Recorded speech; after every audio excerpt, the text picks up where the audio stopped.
All right. Okay, it is 9 o'clock. We're here to reconvene the budget workshop. And so at this time, I'll call the meeting to order and ask everyone to please rise and join in the pledge.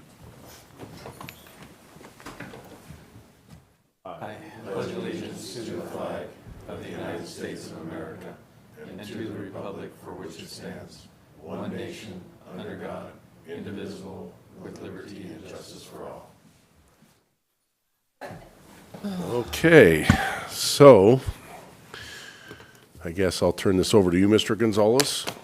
Yes, thank you, Chair. So myself and Tim Anderson has been working on the budget, seems like day and night lately. So we've gotten to the point where we believe we've come to a lot of budget solutions to get it balanced with a combination of road shifts, some baseline budget cuts, and a lot of input from staff and elected officials. So we appreciate that aspect of it. So it's been certainly a team effort.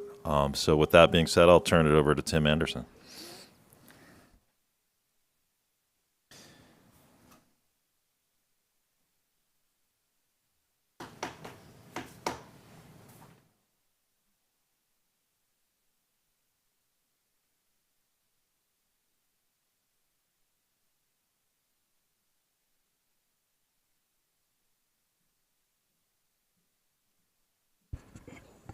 So we have I can just go over this, and it says adopted right now, but that's assuming that,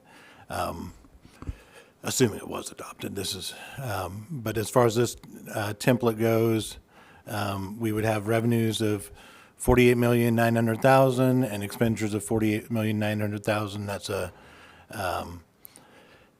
That is a $1.21 million increase over last year's adopted budget. We started, when we started the workshops, we were at negative $747,016, and we made a lot of adjustments to revenues. There were some trends down on things like sales tax, and so we made adjustments to that, and then ultimately went through all the requests and ultimately to come to what we have here today. On the next section down, there's the beginning fund balance. We currently have $7,010,000 in there. Compared to when we started the meeting, we had $7,230,000, as well as a $500,000 that was contingent on if fund balance came in good, then that would be a transfer to reserves. So really, the comparisons between the $7,010,000 and the $7,230,000, and then there's a ending fund balance of $4.1 million compared to $3.7 in the prelim budget, and the difference between all of these, there's 3.6 was what we had for the budget in 2023. The difference between these numbers is just it was vacancy estimates within departments. There was no real change in the number. It was just more estimates on vacancies, comparing, essentially going through the analysis of departments and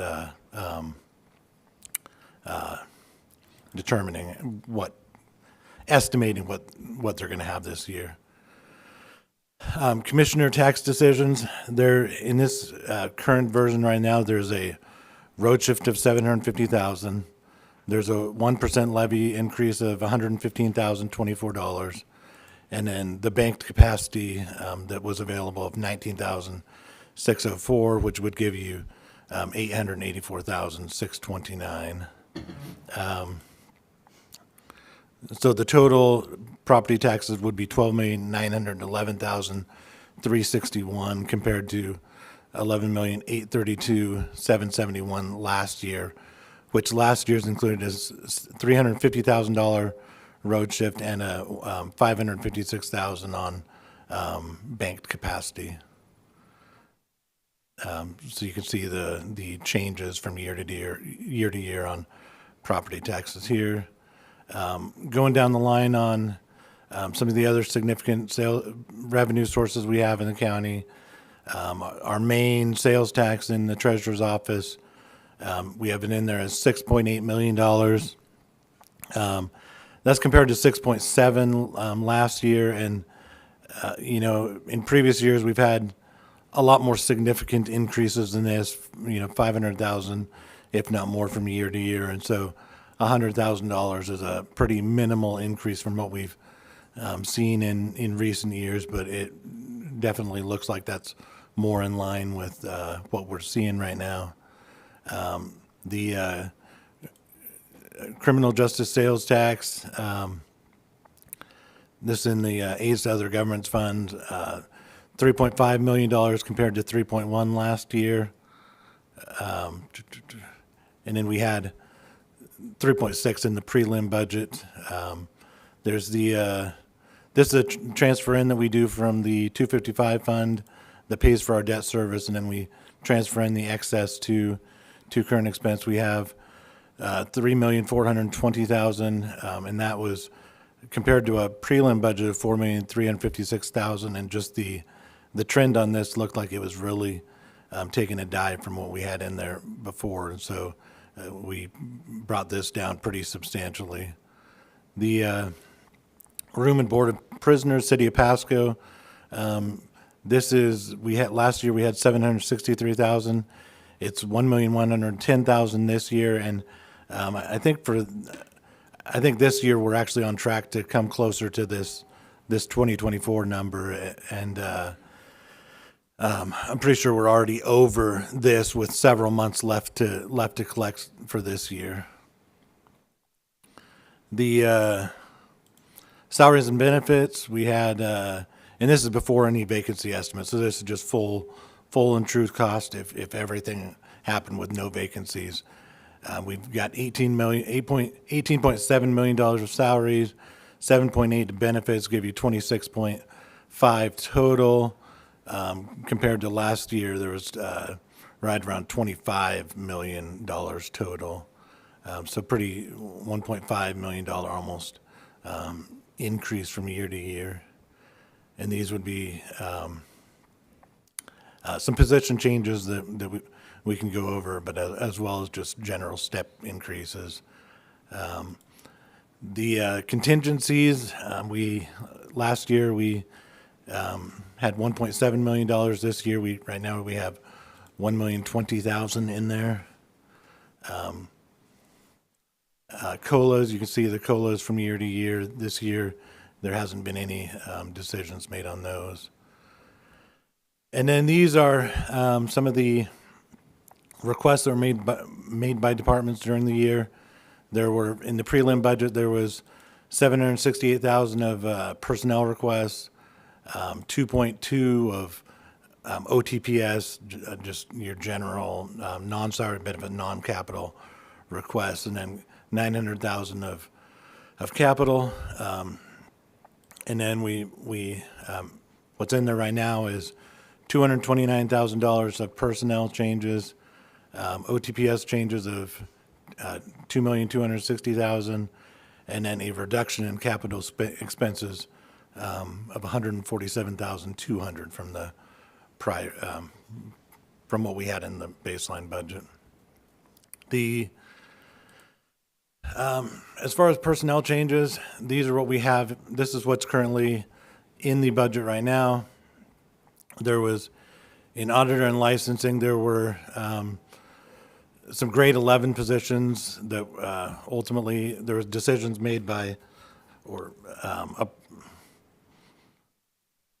decisions approval, however you want to phrase it, from Eric Wyant, the previous HR director that had looked at these positions and determined that these positions should be moved up based on the low grade as well as some of the duties that were being done. The net increase in these two departments is $4,800, $4,875. Well, actually, between the three, including this license and lien, is $8,036. And then in elections, this is moving the bilingual coordinator out of the 104 fund to current expense. So this is one that As talked about before, previously we used to be only funded from the state every other year. Now we're being funded by the state every year. It doesn't make a lot of sense where it's been for all these years. It's in a equipment revolving fund. It's supposed to be used to purchase equipment, but we've had this salary position in there, which is just a general elections position that we're required to have. It has nothing to do with the equipment or anything like that. So it's definitely something that makes more sense in current expense. And I would note too that if this were removed, then the salaries associated with it, because we get reimbursed from not just the state but other districts as well. If this went away, then the related reimbursements would go away as well, so revenue as well. Public defense, this was changing a public defense attorney 2 from grade 20 to 21, 10,287. Prosecuting attorney, senior deputy prosecuting grade 21 to 22, that's a total of $7,200. In corrections, there was a support specialist, grade 13, that's plans for it to be half commissary, half support specialist. And then there would be some reduction in part-time staff as well. So the net effect to current expense would be $36,000. Civil service, I was putting this together just a little bit ago, but I believe that there were more hours approved for this position via resolution in 2023. The total cost is $14,652. And then in commissioners, you have this is a cumulative just realignment of the department. Project analyst position of grade 17 going away. Non-exempt admin assistant, currently grade 16, 37 and a half hours a week. Changing to administrative services manager, grade 19, 40 hours a week. As well as, and then there's the clerk of the board and office assistant moving from 37 and a half to 40 hours per week. As well as, and then adding a PR, public relations / governance position at a grade 17. The net of all of this would be a decrease of $1,003, primarily because you had a higher step project analyst going away, being replaced by someone estimated as step 1 currently on the replacements. The total of those increases is $167,000.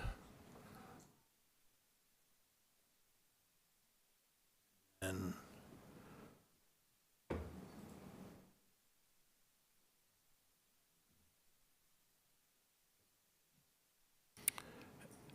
so there wasn't, we went through this this last week. There weren't many changes from that time to now. Trying to think if there was anything else on here. We ultimately there was a to get balanced added in a $750,000 road shift, $1.5 million transfer from reserves. And then there was some other, there was $120,000 that wasn't needed in the disability board fund, so that was removed. There was,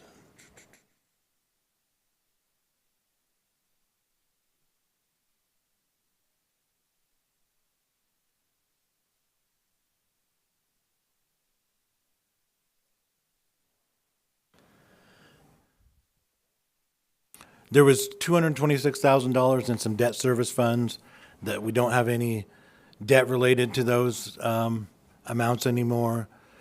And so that was transferred to current expense. There was we got 1 month free or 1 month credit or however you want to call it on Primera when we renewed with them, and so that was factored in as well. And then also the sheriff vehicles was reduced as well. And so ultimately that brings us to a currently balanced budget at 48.9 million.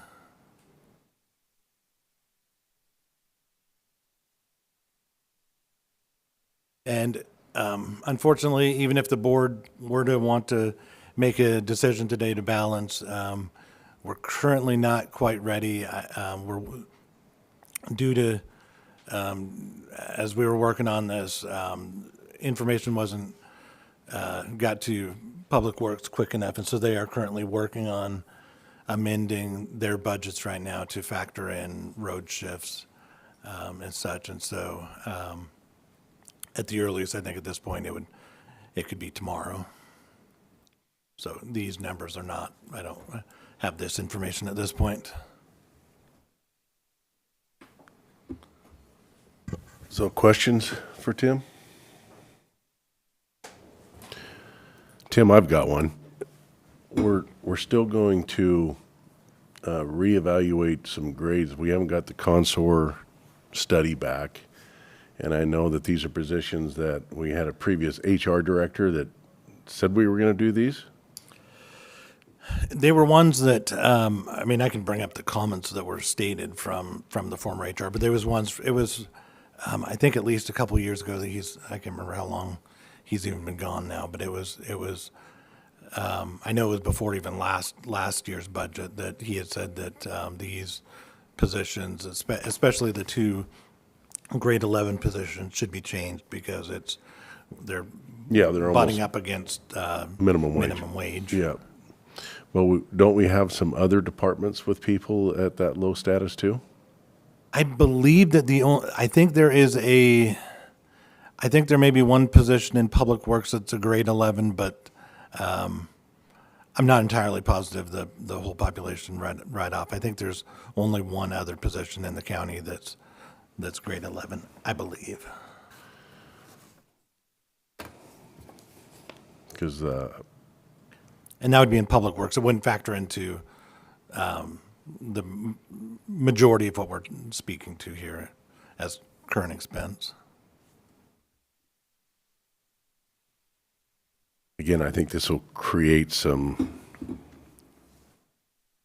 hard feelings in the courthouse if we don't wait for that consor study to come back before we do this. Do you think we can put them in the budget, but then wait for the consor before we implement them? I mean, this is a budget, so yes, you could theoretically do that.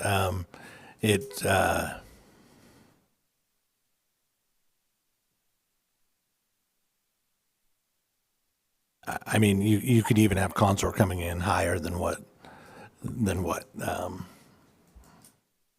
this was as well. Okay. Commissioners have any questions?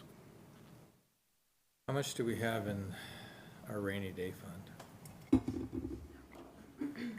2.1. I think it is right around 2.1. What is the average that we've had in that for like the past 10 years? I mean, over the past 10 years, I mean, it's been even as low as like $28,000 or something. It's had some pretty insignificant balances through the years. And there's here in recent years, there's been a move to try to transfer money over, but I mean, this is probably one of the higher times that we've had in recent memory. What the highest was? I do not.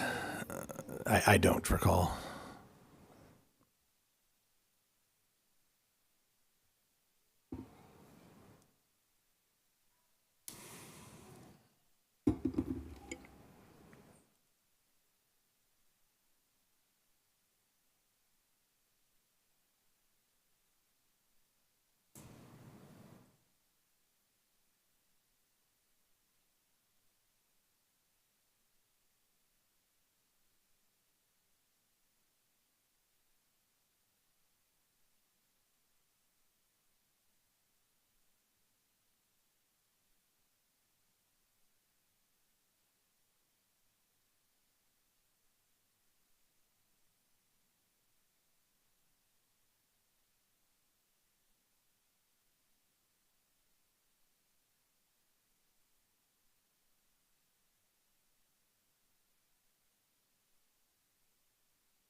Yeah, I mean, this has it ranging from right around 1.5 to 2, but it only goes back only so far, and it only captures it at year end as well, so it's not giving the full scope of the range.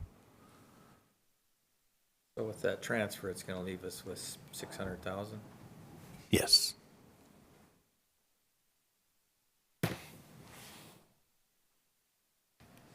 Any concerns or?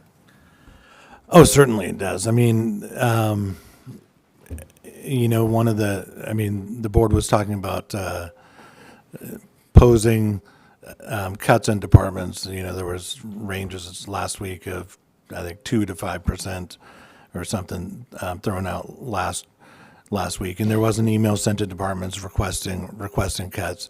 I mean, this right here ultimately avoids that for the current time, but I think even with this, we'd have to be watching the budget pretty significantly throughout the year to make sure that if there are any downturns in revenues, that we're up on that. If sales tax comes in a lot less than what we were thinking, then we may have to make adjustments during the year. I think that we're in a time as kind of the some of the information put out by Consor attests to as well, that expenses are outpacing revenues, and so we've had some banner years with the COVID money that's come in, and then sales tax that was flying high, and it just seems like some of that's settling down, and so unfortunately, with expenses outpacing revenues, I think we're in pretty dire need of a lid lift, in my opinion. And without that, there definitely could be some concerns moving forward. I think we'd be hard pressed to not make cuts in 2025 without a lid lift. With trends continuing the way they are right now.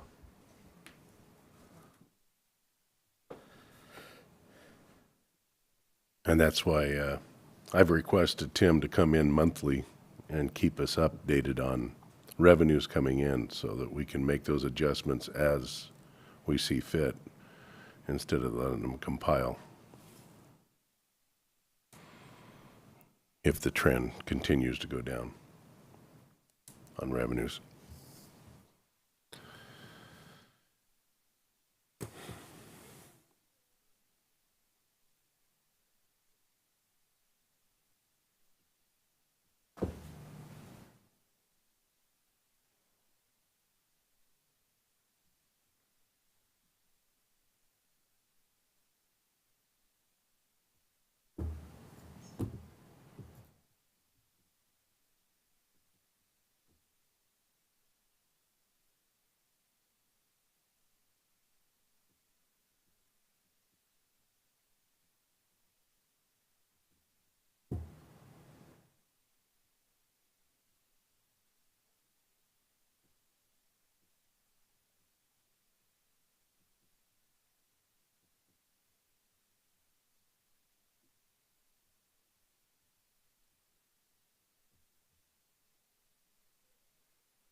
Is there any other comments or questions?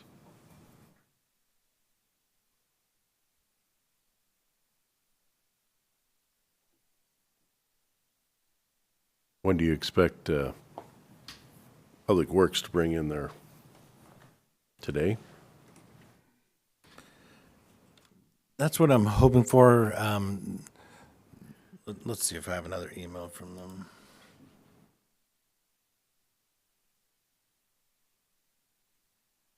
I don't. They were saying, they sent an email saying they're working on it right now. So my hope would be that by the end of today, they would have it. I can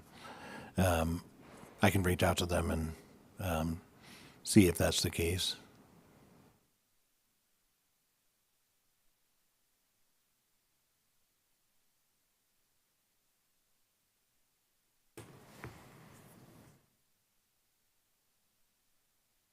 That in the following year, we might possibly have to look at cuts. What areas would we be cutting?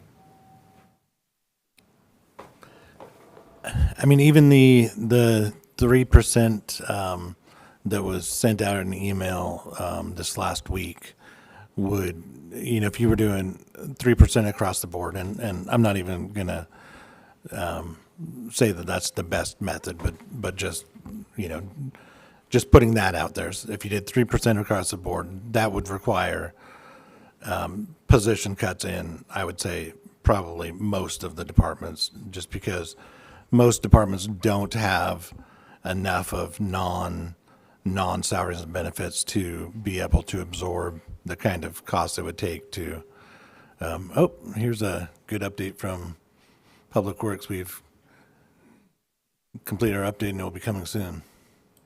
So looks like I'll have it today, so I can get that in today and then be ready for the meeting tomorrow. And we do have a meeting tomorrow at 1:30, correct? Here in the Correct. boardroom. Correct, yeah, here in the board meeting. Yep.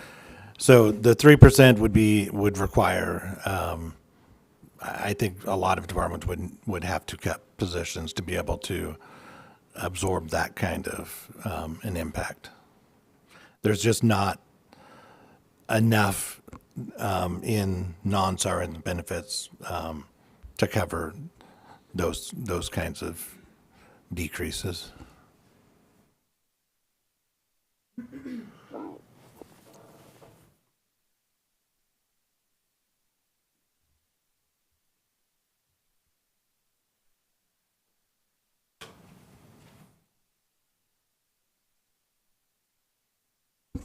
Public Works must have been listening to us. So at this time, too, I think I should ask Mr. Rosenoff to come up, please, and address MISA. MISA has just formulated their new council, but they did not file for their levy. Yeah, this is similar, Commissioners, to what occurred last year. Our office did not receive from the city of Mesa by the deadline of the close of business on November 30th, their levy data. According to RCW 8452030 states that the commissioners can levy for the city of Mesa. I submitted a letter to your office on the 1st advising that should Mesa be considered for any type of a levy rate whatsoever, it will require the commissioners' actions on Wednesday to do so. So it would amount to the same as last year, what we levied for them, which would be the same as the year before. They cannot get an increase for the 1%. They cannot get an increase for new construction. So it would amount to $62,998, the same as last year. That would require commissioners' actions on Wednesday in your meeting for that. And at that time, of course, all the other taxing districts and that letter would come before you to approve, to then have that approved and certified to my office for us to be able to levy for all the taxing districts for next year. Any questions on that at all? Okay. Thank you.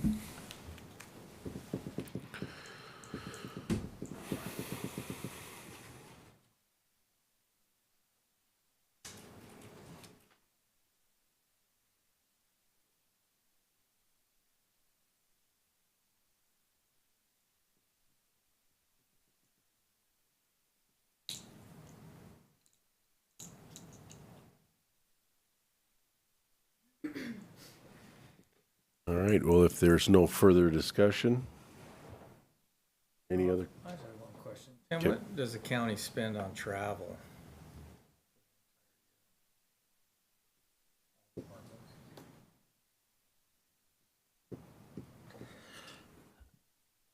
I would have to do a bit of research to, I'd hate to come up with too quick of an answer.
just in current expense alone, in 2022, it was a total of 115,000. Assuming I captured everything, I think they should theoretically all be in 43. 121,000 so far this year.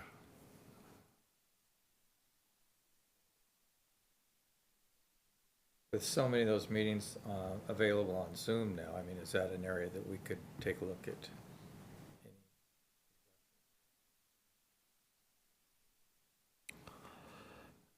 I mean, certainly, I mean, it could be. I mean, I think, I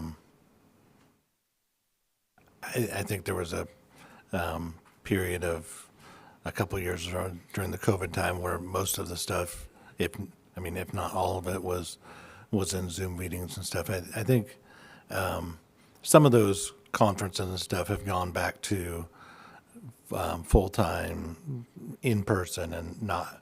I don't think all of them have the Zoom option available, but I do think that there is more of it happening by Zoom as well now over what it was previously. I mean, so certainly it's something that, I mean, the board can look at reducing, but, you know, at the same time, I'd say $120,000 on a $48.9 million budget, I mean, it's good, but we need significantly more than that.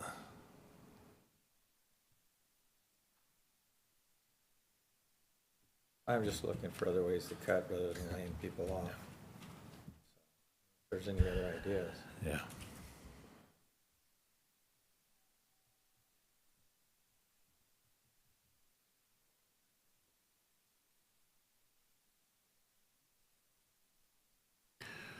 All right, well, if there's no more discussion, I guess we'll recess till tomorrow at 1:30. 1:30. Wait for the Public Works to get their information in so you can analyze it, put it together, and we'll go over it again tomorrow. Yes, sir. All righty, so at this time, we'll recess till